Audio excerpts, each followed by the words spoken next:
Problem అంటే చెరువుల ముఖ్యమైన ప్రాబ్లం మాది.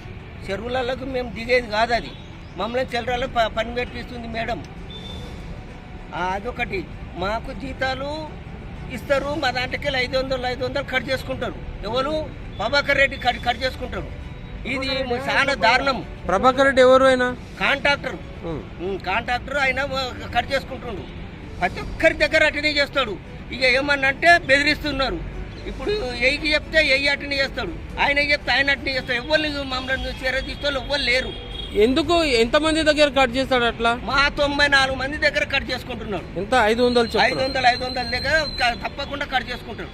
అంటే అది కమిషన్ ఆయనకు? కమిషనే అది. మరి డీసీకి చెప్పిర్రా మీరు? మేము డీసీకి కూడా లెటర్ ఇచ్చినాం మొన్న 3 తారీఖు నాడు ఇచ్చినాం. అది తప్పకుండా మాకు అవి సాల్వ్ కావాలి. మాకు కిట్లు వస్తలేవు, కిట్లు బంద్ అయినాయి, అన్నిటికీ బందే సార్. మాకు ఎలాంటి సౌకర్యం లేదు. ఇప్పుడు మాకు చాలా ఇబ్బంది. మేము మందులు లేక ఏమి లేక ఉట్టి నీళ్ళతో చేస్తున్నాం. మేము ఇప్పుడు అంతా మందులు కూడా సరిగ్గా పంపుతలేరు, మందులు కూడా పంపుతలేరు మాకు.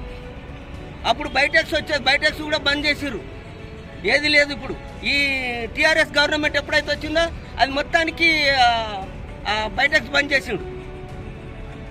బైటెక్స్ అన్న ముచ్చన్నెర్ర వస్తలేదు. ఇప్పుడు ఏమైనా పిఎల్ఆర్ వస్తుంది, ఏసిం పౌడర్ వస్తుంది, ఈ రెండే వస్తాయి. టీపీ వస్తుంది. ఈ రెండు వీటికి తప్ప మాకు ఎలాంటి సౌకర్యాలు లేవు.